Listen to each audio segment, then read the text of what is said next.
Yes. This DJ will kick the floor in 3, 2, 1. On the troll. On the troll.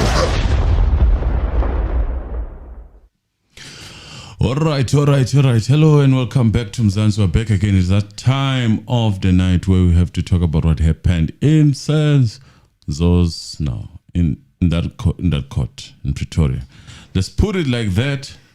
It's difficult, but we have to correct ourselves. Yes, that court of egos and the rest, and many more other things. Press the like button. Definitely, you do press the like button. We will be hearing from the court on Tuesday. Yeah. That's the first thing. Hold those dates so that you don't ask later as to what time. Did you, by any chance, get the reason why Tuesday? It just, I guess, to give himself time to waste more time so that he can give you what most likely is already halfway there. Yeah, so just, I don't know, there's basically no explanation. Because he had said Monday, the judge had said Monday, and then upon Baloi's, something. yes, it was just, unfortunately, it was difficult to actually comprehend everything due to SABC being interrupted by whatever that was interrupting them. I don't know what it is. But yes, it was said that eventually the next meeting of this court, of that court in Pretoria, is on Tuesday, which could be the most anticipated day of what is inevitable.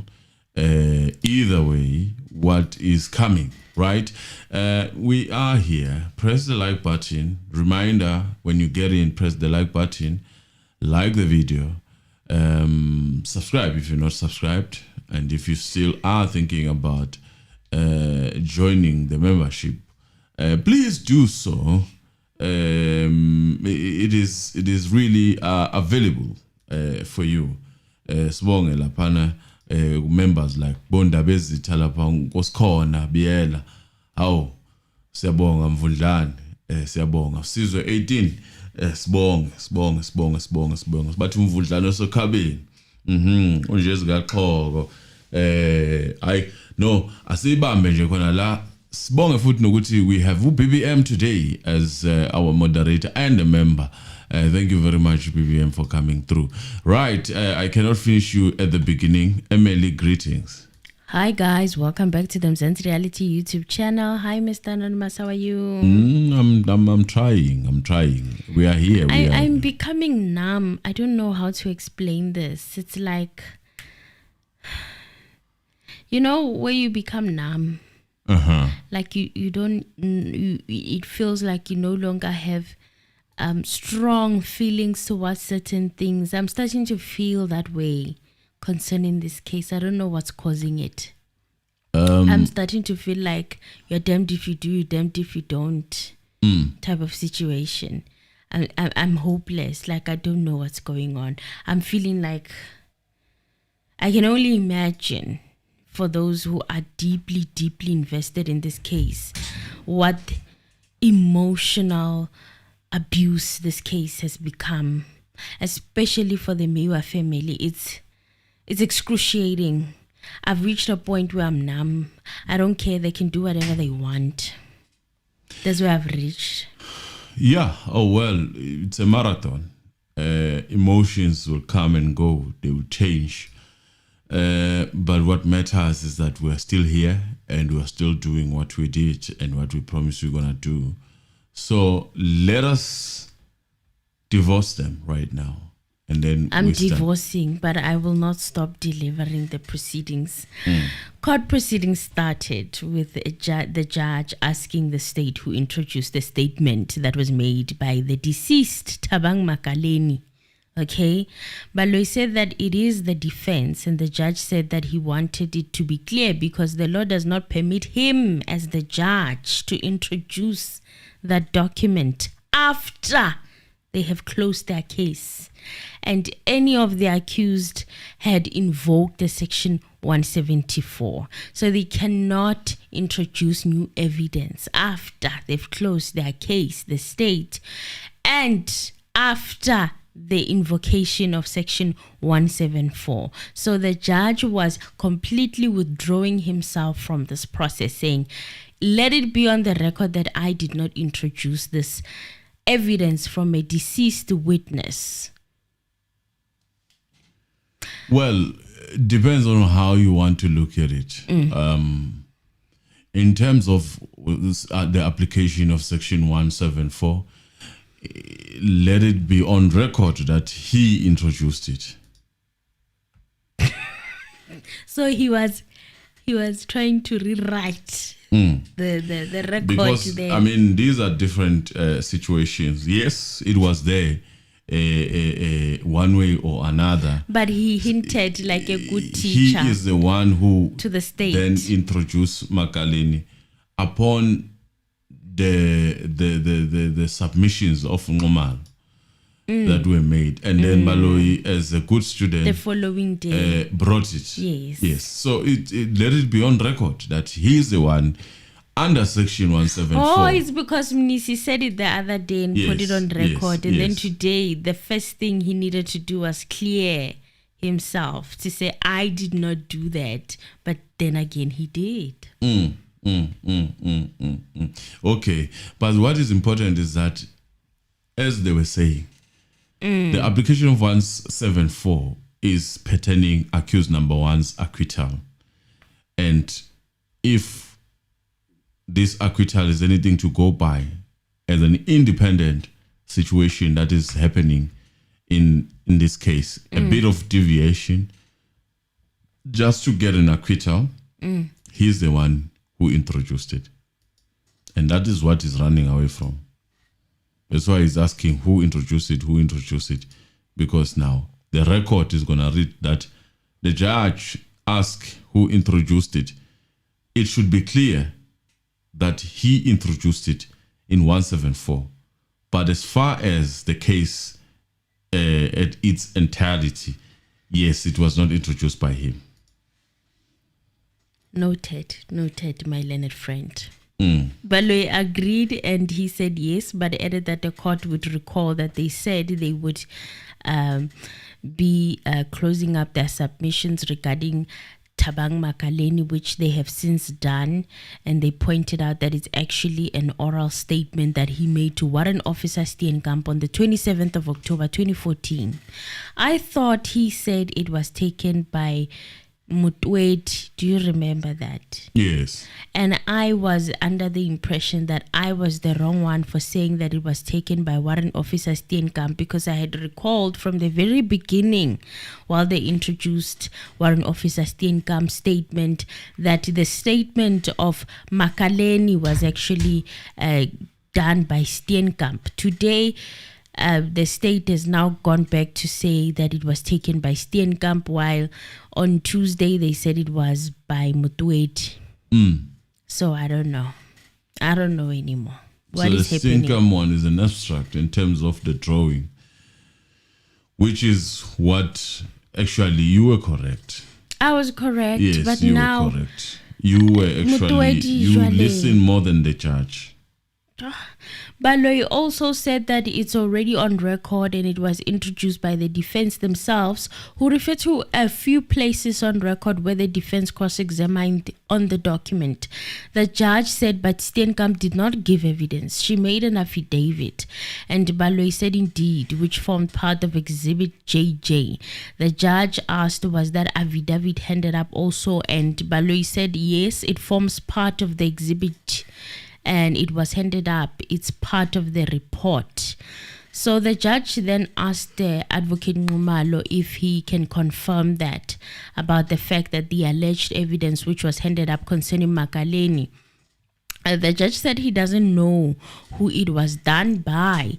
Well, he said the point he's saying is that he didn't do it. He even said he's not allowed to do it. He said, I just want to place it on record. He just remembered upon being reminded that, hey, You are the one who actually introduced these things. Now you are correcting yourself. And this is not done on by mistake to actually put it like that on the record. It is there to confuse the record, in my opinion. Because we have mentioned, and Nisi mentioned, that you introduced this. Yeah, Upon you introducing did. this, yes, that is what the record should remember. Forget about the explanation as to who introduced it and trying to be clever, wanting to remember what happened in the main trial. We are dealing with the acquittal here. The record shall remember that it was introduced by the judge. Is that after you have started your application for Section 174, the evidence that is standardized and static as it is the courts can't be introduced? We can't introduce new evidence because the defense has closed its case and you are taking the state's case. So the judge said there are two divergent decisions in their court. And then he quoted State versus Busolo from the Supreme Court of Appeal and S versus Roll. Then he asked Baloyi if he's sure that it is not him who introduced that. He said, are you sure it's not me who introduced that evidence? He could not introduce anything unless if he mentioned that he was doing so in terms of Section 136. Baloyi said it's already on record and it is indeed under oath on Exhibit J. And then the judge then asked who introduced it. Then Baloyi said that if we go back on the record, during the cross-examination of Zandile Khumalo on the 20th of July 2023, during the cross-examination of Ramosipili, he referred to it. He also, on the 8th of November 2024, during cross-examination of Brigadier Kininda, Mr. Ramosipili referred to Makaleni. That's where Mr. Ramosipili conversed the oral statement that was made to Warrant Officer Steenkamp. And the judge asked Ramosipili to confirm this.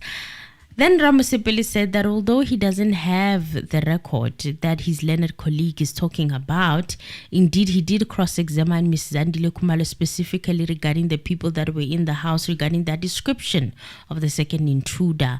He said, I did not touch on anything of Makaleni with those witnesses. He says, I did not touch anything on Makaleni. And the judge said that it doesn't matter who handled that cross-examination.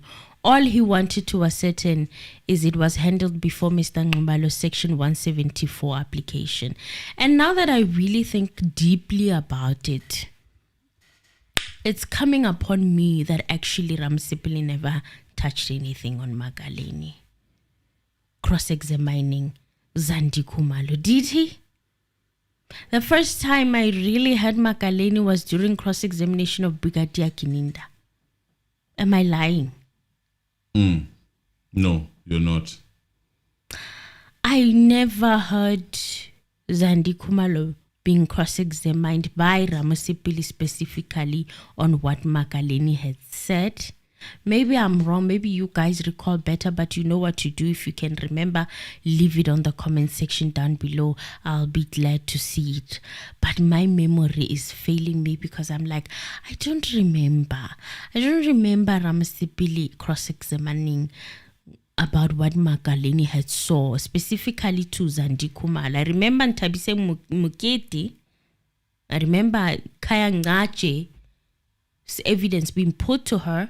But Makaleni, I remember his evidence being introduced by the state to Brigadier Kininda. And that's when we went down the rabbit hole of chasing after a gold tooth and stuff. Otherwise, Ramosipili said yes and continued to say that he was going to request the court perhaps after the application by Mr. Nxumalo to have a reply. Although he did not make an application himself, he asked if it was procedural. The judge asked him what did the law say. Ramosipili said that he was asking for the court's indulgence because he doesn't know whether it's procedural or not. Ramosipili was being respectful and kind, in my opinion, like he always does. What a humble man. He didn't want to lambast. Yeah. So he respectfully was asking, but is it procedural? Sometimes you have to act stupid to get something. You have to act like you don't know. Ignorance, sometimes you have to play it to get to where you want to go. Do you understand what I'm saying? Yeah. So he was being too kind, in my opinion, but the judge somehow sent him to go and look for information. He's not telling him, hey, go and look for it, and then you can come and tell the court. You understand? So the judge asked him, what did the law say? And Ramasipili said that he was asking for the court's indulgence because he doesn't know whether it's procedural or not. The judge asked him to ask his learned colleagues, and Ramasipili replied by saying that they can't teach him anything. And then the judge laughed a bit and he said, is it? Is it? The interpreter then continued interpreting where he left off from yesterday, but at some point there was a moment where the judge stopped the interpreter, where he quoted the case of S versus Mbuli from 2003 from the Supreme Court of Appeal, and he pointed out that where the offense is in possession of a firearm, or in that case a hand grenade, it is not the principles of a common purpose that have application, but rather those relating to a joint possession. This is the part that was written by the state, right? Talking about this hand grenade and possession of a firearm. And it continued to say that a conviction of joint possession can only be complete if more than one person possesses the firearm. The court found out that mere knowledge by others that one member of a group possessed the hand grenade or even acquisite it to its use of execution for their own common purpose. Then the judge said, or asked rather, what that case of Mbuli, if it was correctly decided. Initially, I had thought maybe he's asking if it was correctly cited, but he wasn't asking whether it's correctly cited. He was asking whether the decision that was made was just. Yeah. And he said that he's asking everybody, meaning all the learned colleagues, all the learned friends there, And then the judge said that he did say that he was allegedly part of a group of males who entered and robbed a bank in Silverton.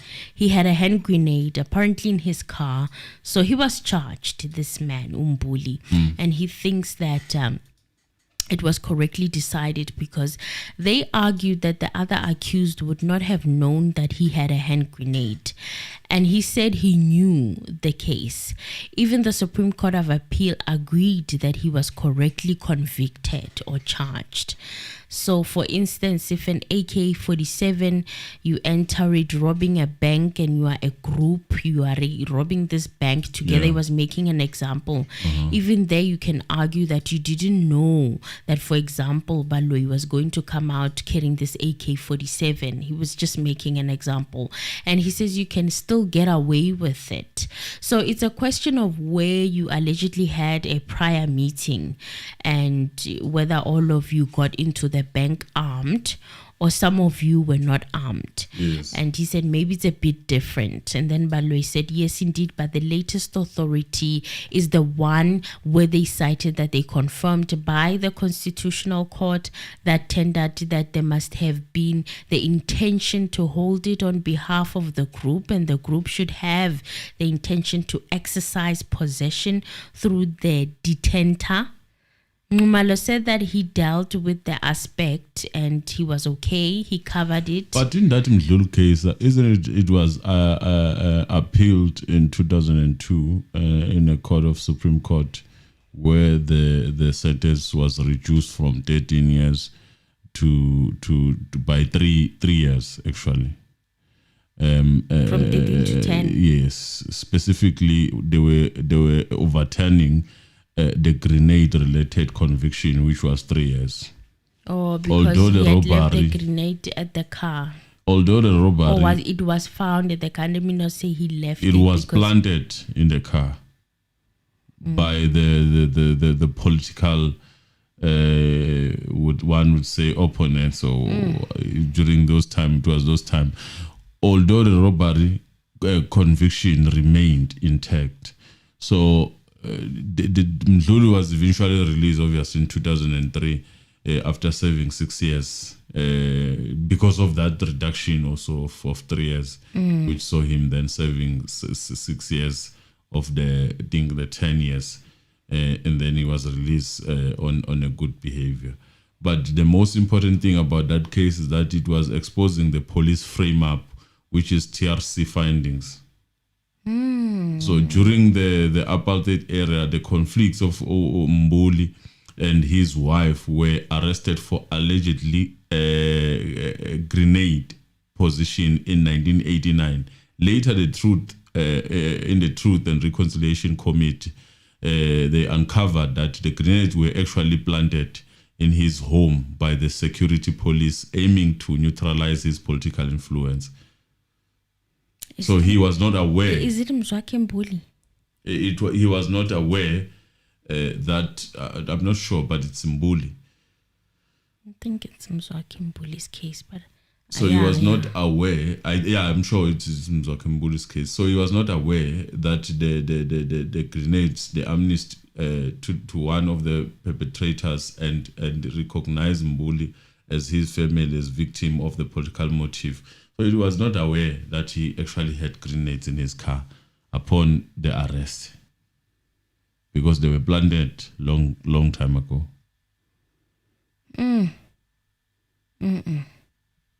This is interesting. Some interesting stuff. It is interesting. So whether it was a good finding or not, it would remain not clear, in my opinion. It's up to you how you feel, because yes, the conviction of robbery, yes, it was a correct conviction. But as far as the hand grenade, it I don't know whether it is a good one to use if you are dealing with a situation of common purpose. It's not a good example. Yes, in a sense that truly, if you went in with guns, all of you knowing, and you had a prior planning, it's a different story than just going there and also be surprised. If we say, Emily, we're going to go there, and then you are surprised, or we don't say we're going to go there, we just go there, we find each other there, and then when now you are carrying things that are really dangerous when we get caught, it's a different argument. And that time period was a time of political instability. Yes. In the country. Yes. And if it is Mzwakhe Mbuli, his music back then was very much political against the old regime. So anything is possible. Anything. What an interesting case. It was very interesting. So Baloyi then stood to address the only portion that referred to MAKALENI'S statement after the interpreter was interrupted. He said that he undertook and tried to meeting up the submissions pertaining to Mr. MAKALENI, and they have corrected all the typing errors. It's nothing new. It's a separate document. And he said that he had given a copy to his learned friends, and he said that it is the same document. The only difference is there was a lot of unhappiness from his colleagues. He's calling it a lot of unhappiness that they were introducing something new. But he said that it's not new. They are saying that the evidence of MAKALENI is on record in considering the evidence in this matter. The court should also consider the evidence of MAKALENI, and they are saying that the legal base is for the consideration of the evidence, namely that by introducing the document, they agreed to hearsay evidence, or alternatively, in terms of the interest of justice, test the evidence be allowed. That to me says that you are not clear as to which position you should be taking in order for you to submit this. We are just giving everything that is possible there.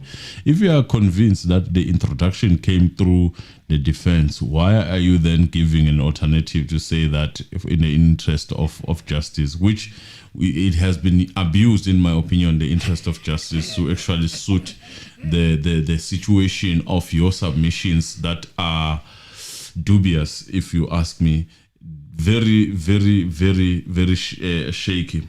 submissions. So you keep on adding things. Yes. You must keep adding stuff along the way, whatever pops up that feels like a weapon. Proudly South African. Thank you very much for joining again, membership, for rejoining. Thank you, appreciate it. Whatever feels like it can be used against the accused. If we have to go back to Boxback Magistrate Court. It really shows that Baloyi is found wandering when it comes to this submission. And it does not only give the complexion of the case completely, the fear of the unknown when it comes to what the defense is going to come with. It is clearly an issue that you are going to see as you go on and on and on, because if you look at how this case has been created, it was created on the basis of what the defense keeps on defending against. Anything that they defend on, then someone goes and do the research and it comes back to that court. Now, that power is gone because you have closed your case. So now it's going to be the time of the defense, which is going to be very difficult to actually now sway the narrative. Whether this accused number 4 is acquitted now or later, it's still going to happen, in my opinion. It should happen because the fear of being overturned, even if you give the verdict of guilty, is there. You can see it. RATHA is trying by all means to, in my opinion, close the loopholes, but it's difficult.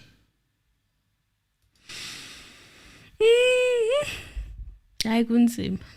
Baloyi said that his learned friend wanted to bring to the attention of the court regarding the proceedings at Boxback Magistrate Court pertaining to what accused number 4 would have said.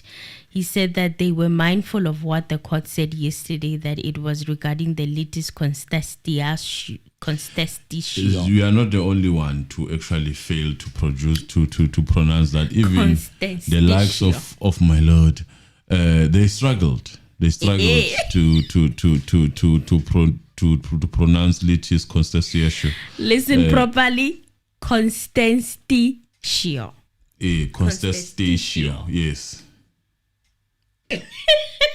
What a tongue twister. Oh my God.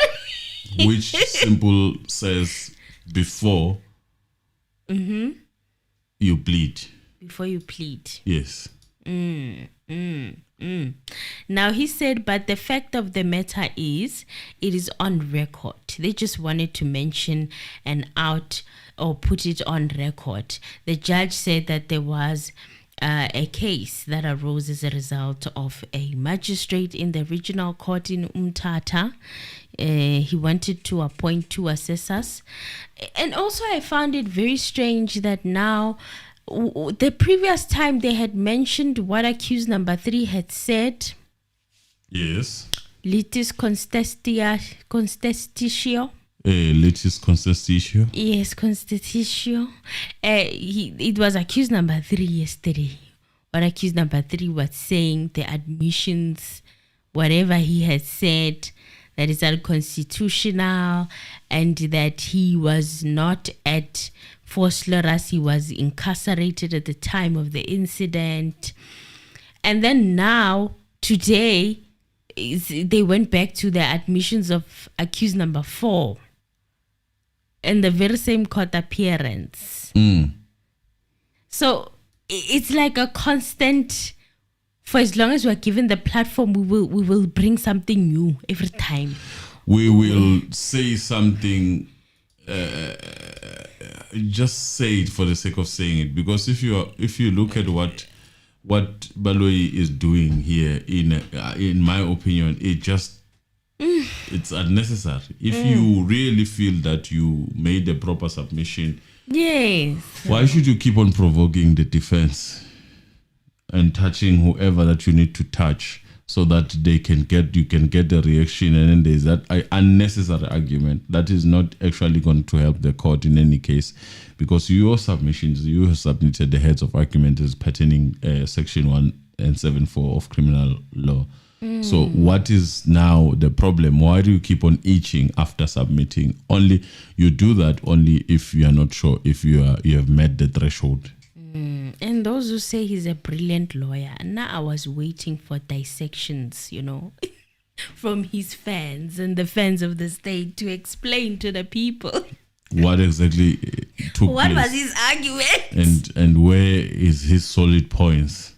All the journalists that I rely on, Oh yeah, they they disappeared. went out. They just disappeared. And Kwathula kwathinya. the likes of Bomazinho, they disappeared. Then Kwathula kwathitu kithi hayibo ngichazeleni ukuthi uthini baloyi. I want to understand.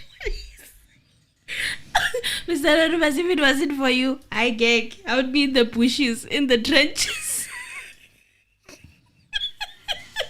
Then you hear them 6 months later. Yo, yes, the state has a case. The state, wara, wara, wara, wara. And I'm like, where are those people? What surprised me is ENCA. Who's that guy? Mangoba. You used to gloat about that guy. I didn't gloat about him. I recommended him for being objective. He was for found reporting. wondering in explaining the situation. It's because he didn't understand. Allegedly. He sounded like Newsroom Africa. Did he? Yeah. I need to listen to him. I have to listen to him because that would shock me. If he sounds like Newsroom Africa, we're in trouble. You didn't listen to him? I did not. I did not make the time to listen to him. I did not. He was spewing a lot of, in my humble opinion, garbage. Oshinchichun. Yes, it sounded like that. It sounded like he was, he was really changing. How bagithi? How mina sonke lesikhathi lesingethi hayibo akafakanga my personal feelings in this thing and he just reports and gives us facts. What is going on? What is happening? Why are journalists not journalisting anymore? What is going on? Guys, what's going on? We don't have journalists anymore. They're gone. No, in my opinion, they are gone. Hey, I'm not a journalist. Sure, guys. This is actually scary. We need the reports. We need the news. We need the facts. We need factual reporting. It's more important now, more than ever, because people break away into camps. So you don't want to be the deliverer of the news. Already, you are picking a side. Picking a side is a bad idea when you're a journalist. Just report the facts, report the news, report, and let people make up their own minds about what you found out. Only share your personal opinions when you're being asked for it. And I personally feel like the personal opinion of a journalist is expensive. Very expensive. I feel that way. And that is why most of the time you see them in documentaries and they get paid. Where they are free to actually say what they need to say. And they get paid. Let me see if I cannot play it for you. Let me see if I cannot. Let me see if I cannot get something. Angizwi drama, angizwi spice, angizwi aromat. Of course, Bongani Ntanzi, that confession which places Mapisa and his co-accused at the crime scene. And we also have the sites of the cell phone records as well, allegedly tying him to the other accused as well. His own version, of course, confirms he met the two of them near or at Vosloorus on that day. So it doesn't seem really that it will go into his favor really at this point in time. But of course, it is too early to say. Well, certainly. I mean, there's mounting evidence that points to the involvement of accused number 2. And it's interesting because when this case started, there was very little known of exactly the role that accused number 4, Mthokozeni Mapisa, had played. And this is why he also brought this particular application, because he argues that, you know, his name has not been mentioned a lot in this particular case. But of course, you recall, Baron, that they've all been charged with common purpose for the hit on Senzo Meyiwa's life, allegedly orchestrated by Singakeli Khumalo. So there seems to be mounting evidence, not only from the confession of accused number 2, of course, which is the smoking gun for the state, in showing this particular contractual hit, the allegation around this contractual hit, and the role that each of these accused play. And we are getting to understand prominently from the confession of accused number 2, how exactly, was accused number 4 involved. And of course, it will be very hard for him to show that it does not have a case to answer to. Of course, he has to give his own version. In fact, the judge also alluded to that fact yesterday, saying that we've heard, the evidence, but we haven't heard from the accused themselves. And this already gives you a sense that the judge might want to have him on the stand to give his own version of events and to answer to some of those allegations, quite serious allegations about exchange of firearms, about the fact that he was the one that stood outside the house and also went inside the Khumalo house at some point. And also neighbors that spoke about an intruder, that they also saw a third intruder. So there's certainly a lot to answer for him, which then makes his chances of this particular application seem a bit feeble. Iliad and Elo. Well, when he says mounting evidence. Yes, and then he goes on. Mounting evidence. And then he goes on to talk about the Danzi's confession, so-called confession. That's mounting evidence coming from one source, exchanging which is being challenged according to S versus Ndlovu, to say you cannot. And then you come back and you say mounting evidence. And then he says that the judge and then is the saying neighbors, that he has a case to answer to. And then the neighbors, they saw the third person. They saw a third person. Who was that neighbor? Who was the neighbor that saw actually a person? It's Market type saying, but she Did spoke they of say two. They saw three people? She spoke of 2 people. Exactly. And then only Makaleni saw one. Is not a neighbor. It's just a passerby who was probably drunk. He says he saw 3 earlier, and then later on he saw one, the one with the dreadlocks, the gold teeth, that was running away from the scene. Yes. Earlier they were standing by the danger box. Probably the smoking doomsa. Yeah. Now, this is quite shocking. It's like he's made up his mind that accused number 4 has a case to answer to, and he's calling this evidence mounting and factual. And guys, angiyazi mina lento.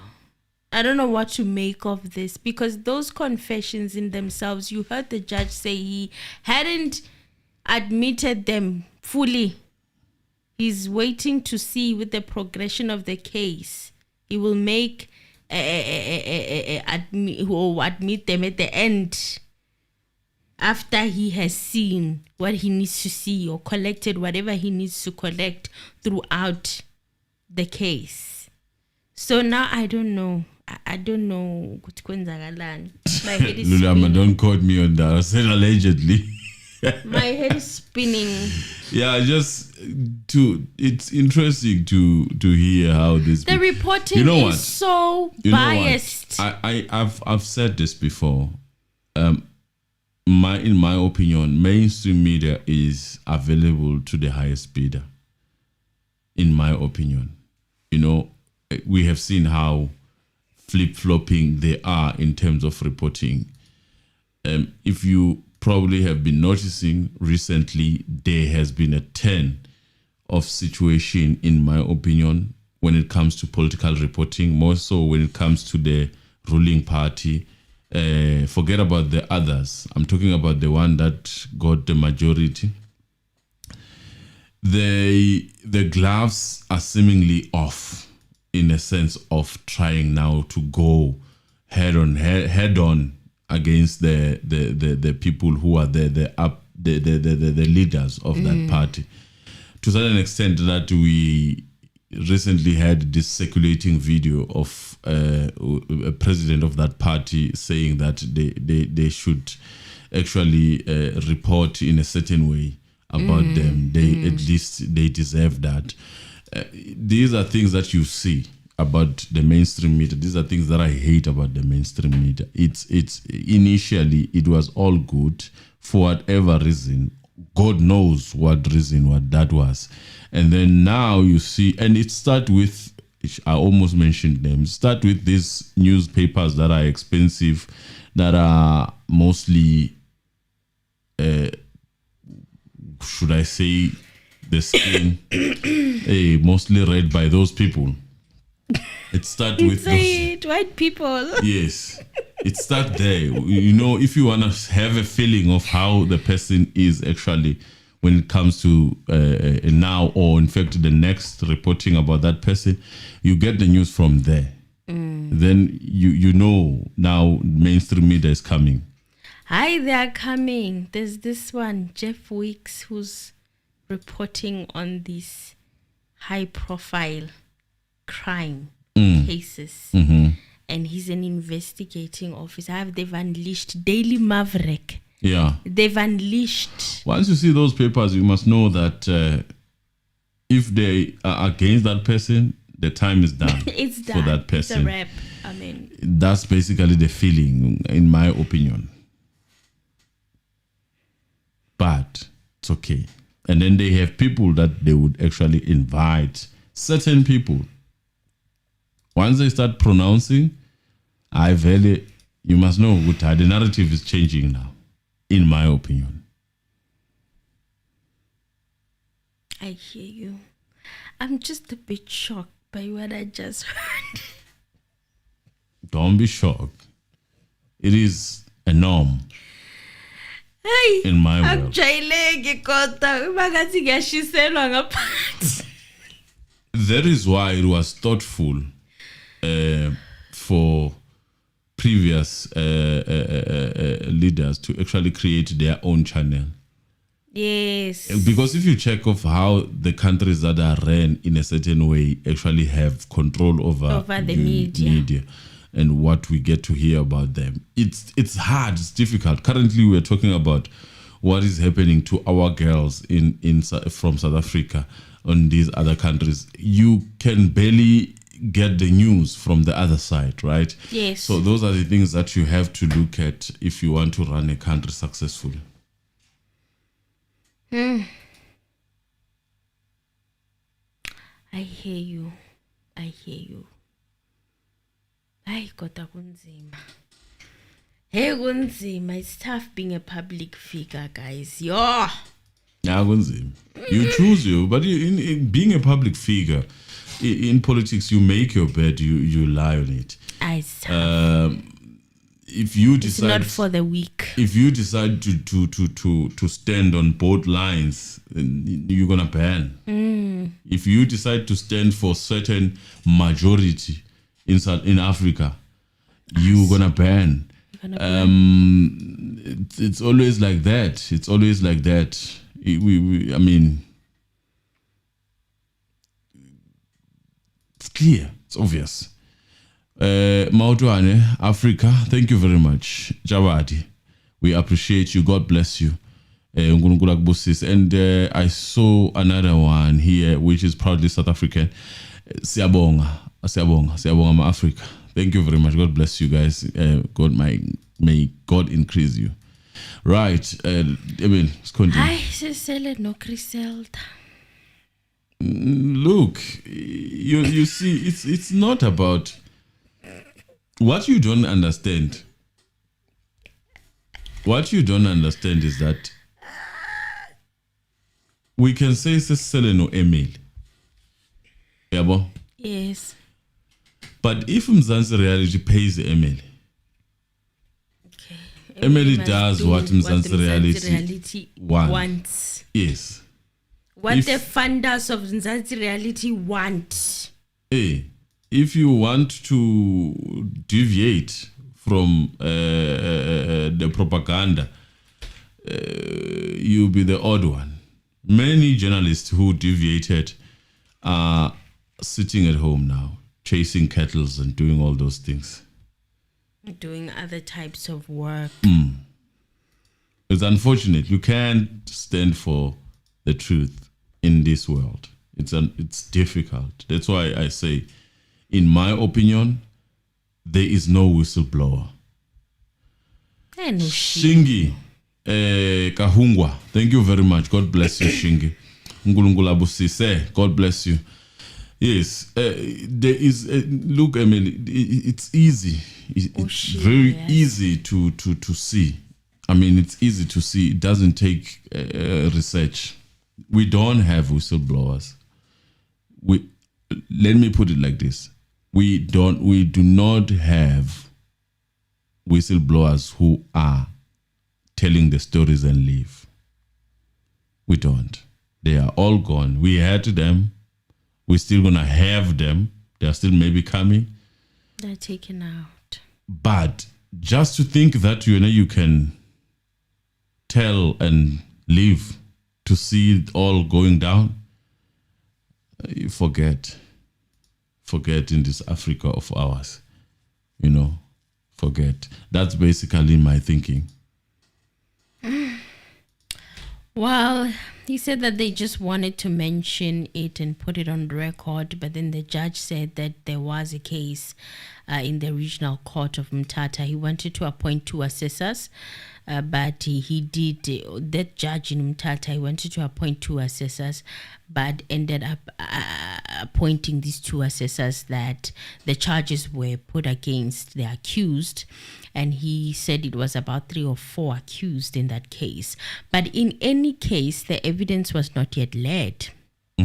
So in another case, Falam and his co-judge, apparently it was 2 judges presiding over this one, held that before these guys were properly sworn, there was no evidence led. So even if you can say the magistrate delayed swearing them in, but the evidence was not led until these guys were sworn in. So if there is a no litis contestio, the case has not commenced.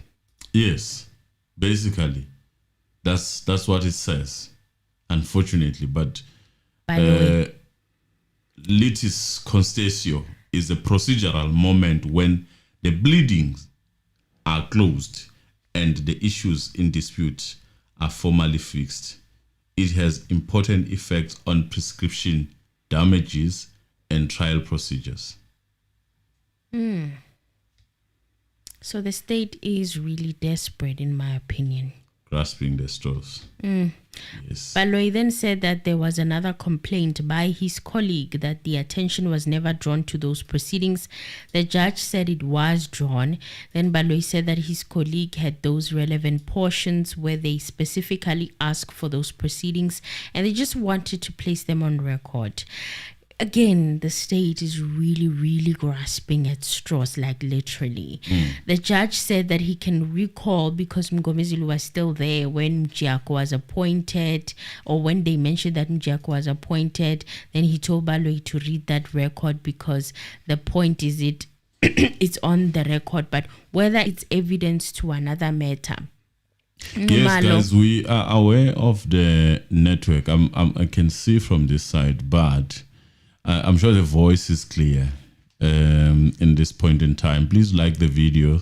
BBM is emphasizing that part. Yes, the network is Jacharach, but let us push the video, and unless the sound is disturbed, then we are going to stop. So Ngumalo said that he did not understand because the court made a ruling, but the state is still pursuing on the very same issue, and he said that he did not understand. The judge said he hears him, but he wanted to show that what he is saying is what happened on the 27th in court. Ngumalo asked a question that I have been asking this entire week. What is the relevance of that? What is the relevance? Objection. Relevance. It's not clear. It can never be clear. And then the judge told him to ask Advocate Baloyi. As the busy ones who said that never happened.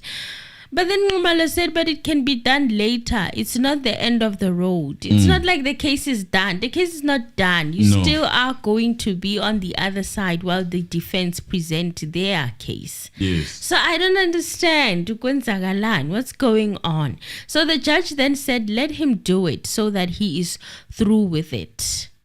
Baloyi went to present Exhibit EE, the proceedings of the 27th. He read when Nisi was asking for the record of the Boksburg Magistrates Court appearance in 2020. That happened on Tuesday. And then he said he handed those transcripts to them. I'm getting that there is nothing coming through in terms of the sound. So even the sound is blocked. Could be. Could be. Right, let's press the like button for the video so that ihambe njengomoya impela khona iyajema izinto eziningi ziyajema. Internet is not interneting. Indeed, I can see on my side. So if the sound is also not clear, even if we can, let me just do this. Even if we can, just to see if this is not going to improve the sound. Even if we do that. Oh, yes, I knew it was coming. I knew it was coming. I knew it was coming. I knew it was coming. Let's see. Can you hear us now? Can you hear us? They're saying the network is not networking. Yeah, I knew it was coming. Yeah, it's not even load shading. It's not even load shading, by the way. It's just, yeah, it's difficult situations. Now the problem is that I cannot hear unless if I go to one of my gadgets and just try to, let me see if I do this. What happens if I do this? If I say correct from the land, no voice was cutting. Senzo was saying voice is cutting. Let's see. Can you hear us? The sound is well. Right, they're saying the sound is well. Finish up, Emily. All right. Let me push. So he read when Nisi was asking for the records of the Boksburg Magistrate Court appearance in 2020, and then he said that he handed those transcripts to them. Nisi objected. He stood up and said, I'm going to object, my lord, to this very unknown procedure. The issue in this application are specifically defined. There has been an application by accused number 4 that on the basis of the fact that the state has not been able to establish a prima facie case against him on all the counts, he requests the court that he should therefore be discharged at the end of the state's case. And the state responded in the manner they have responded. That is the issue that needs to be determined in this point in time. Now the state stands up and it is struggling. It's very struggling. Ati baya strugglisha. It stands up and says no. But there is a Makaleni issue. There is a record of the transcript. What do those submissions have to do with this application that is so specific? Good question. He said, I've indicated on Tuesday, my lord, that the state, it feels like there is something that they have missed in the presentation of their evidence, which I would refer to as struggling. They would still have the opportunity. There is nothing wrong in terms of the procedure to stand up and say, my lord, we acknowledge the fact that we had already closed our case, but there's information that fell into our hands. You know, we can use it at the end of the case to make an argument that we supplement the application for a conviction. Then the court would make a decision on whether or not to grant them that allowance or that indulgence. But for now, my lord, if I were to stand up and start to address the issues that the state is now raising, the procedure would be very precarious. It would be unheard of in any civilized legal system, particularly in a system that is codified, and is codified in terms of the Criminal Procedure Act 51 of 1977. Such procedure is not allowed, particularly when there is an application interim of Section 174. This section must be dealt with and be finalized. Then the state, if they feel there is something that I need to add to their struggling evidence, they can stand up and say that there is something that they need to add to this. Another struggling point in our struggling evidence through an application. Choo. Hi. Hey, respectfully dragged here. No offense. Yeah, he was dragged. Unfortunately. No offense. The state does not even apply now. It simply says that we also want to add this. We also want to add this into the record. What is the purpose of this? Is it to introduce new evidence or to make a new determination on whether or not accused number 4 has been able to bring to the court that accused number 4 should be discharged, or the state in the mind of the court says that they should be discharged, or the state has been able to discharge honors in terms of Section 174. Those are the issues at this point in time. Otherwise, the procedure that is being followed here is a fiasco. It's unheard of. The judge said, yeah, fine, I've heard you. But you see, the problem with you and your colleague arguing, you discuss things in my absence and then you want me to solve them. But judge, these things that Advocate Baloyi was saying, that they were saying they happened in front of you. Now I thought you listen. Now we have established that he doesn't listen. Now I thought you listened. That's what you told. In fact, he refused to listen sometimes. Even when he was told today about that actually it was in court by his favorite child, Baloyi, he just refused to listen. Well, he said you approached him. I wasn't there, and you complained about ABCDEFG, and now he's rectifying what you complained about. Am I correct? It actually happened in court on Monday, as he said. It happened in court, right in front of you. Yes, my lord. Matidi, thank you. God bless you. Membership. God bless you. Thank you. Even with these difficult cliches, you gave me. Yay, yes. Siyabonga. Highly appreciate you. So the judge then said, now I'm being blamed for not knowing the procedure. And Nisi said, no, my lord, I'm not saying the court does not know the procedure. What I'm saying is the procedure that is being followed here is unheard of. Why does he like deviating and making extreme accusation? I don't know. I don't know. Like it's like a person who doesn't want to take accountability. It's very strange. Every time that he's being held to take accountability, he just chooses not to. He would rather blame the person that is holding him accountable, which is strange in my opinion. But it is what it is. It is what it is. But it is very strange. Every time it happens. Whether it's Mshololo, whether it's Mnisi, whether it was Mngome Zulu, whether it was, anybody who he feels is against whatever he wants, they just get attacked. Yeah. So that cannot be equated to mean that the court does not know the procedure. Nisi said. He said the issue, there are issues that have been raised here, and the procedure we are at now is Section 174. And it does not allow parties who have not made an application to respond to the issues that the court needs to determine. Accused 1 and 3, as well as 2 and 5, are not party to these applications, and yet there's evidence in which their mind seems to be evidence that is introduced through the back door. will we then be afforded the opportunity to respond? The court said on Monday, yes, we would be given the opportunity to respond, but the state still continues to introduce new evidence through the back door.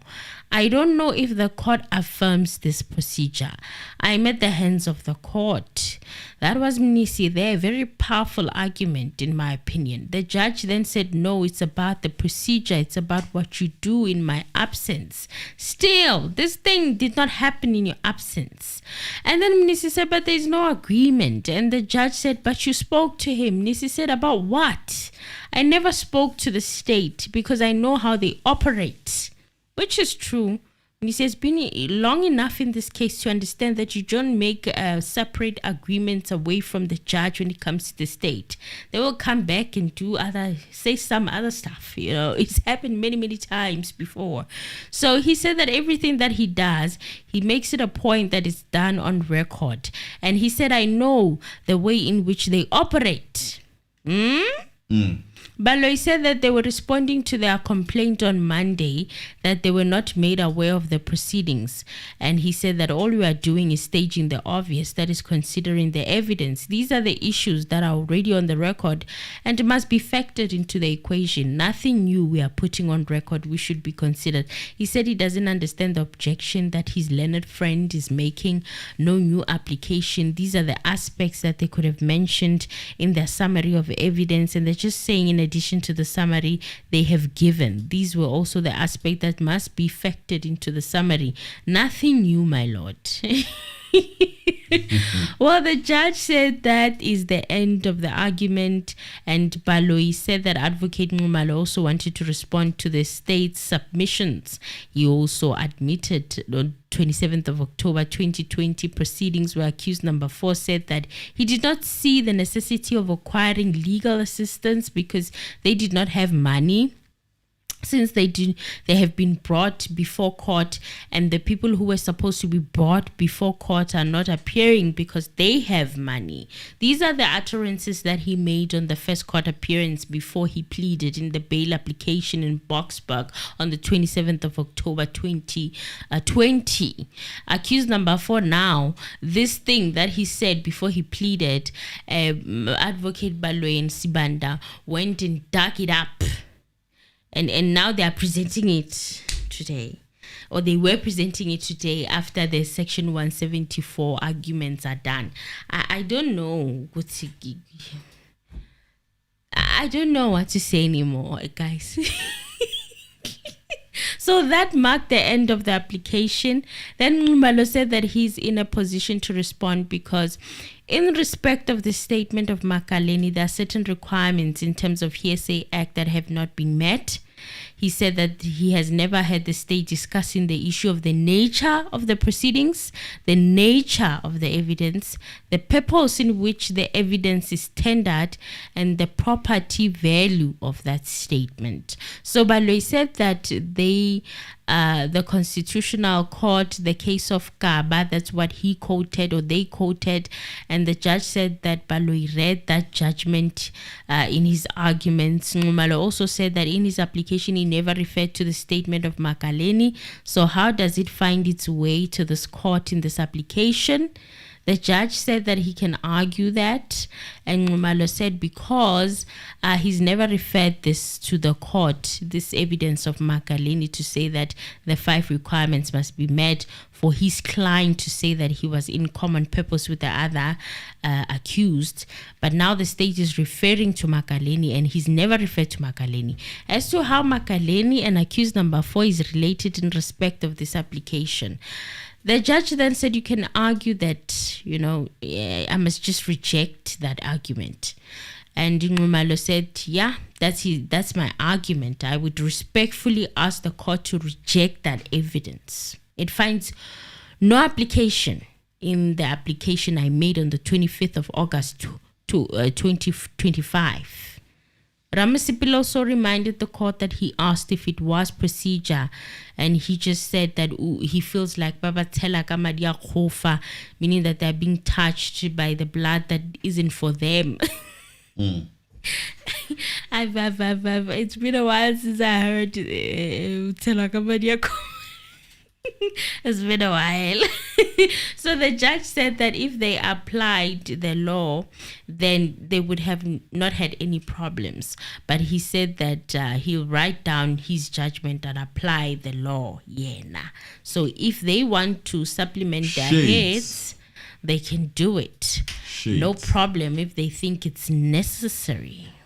It was shades being thrown there. Jabs. Well, the judge said that the problem was Section 51, subsection 1 of common purpose that applied to everyone that is charged with conspiracy. So Ramasipili said that they were to submit that hearsay evidence and make the application. Well, the judge said that there's a law that allows for what Baloyi has just done in S versus Roll and Falam. Now I don't know whether he's gone backwards to admitting what Baloyi has just done is correct or what. I don't understand, because you spent the entire morning trying to tell us that we're not the one who admitted these things. Now you are approving these things that Baloyi is doing of introducing new evidence at the end of a section 174. I don't know what to think anymore. It's just a mess. I don't understand anymore. Well, Ramasipili argued, but then the judge said that they should meet on Monday, but ended up agreeing to meeting up on 10 a.m. Tuesday. Again, the interpreter also didn't interpret, so the accused was a one who finds in Jan. Mr. Anonymous, I'm done. I'm done, you guys. Great deal. Again, they did not hear what was being said. No interpretation, nothing. I'm just like, anxiety gave me a lot to say. It is what it is. Yobona Tuesday, uzoza isiphakeleni uJudge RATHA Mkhwatleng what his judgment is going to be saying. For me, it's a wrap. I'm done. And for me, guys, it's a wrap also. But we know what is coming on Tuesday. I don't think we would be surprised by what is coming on Tuesday. I would have liked to take your calls, guys. Yeah, my eyes are just painful, man. Okay. Yeah, maybe Emily can do it tomorrow. I don't know. I don't think I'm capable by myself. But we'll see. Probably be there online. We'll see. You will assist if there's any assistance I need. But these technical things, they always kick my ass, so I don't know. I don't know. Me doing shows solo, the preparation feels like it is overwhelming. Because I can not only focus on putting the show together. Now I have to think about other stuff.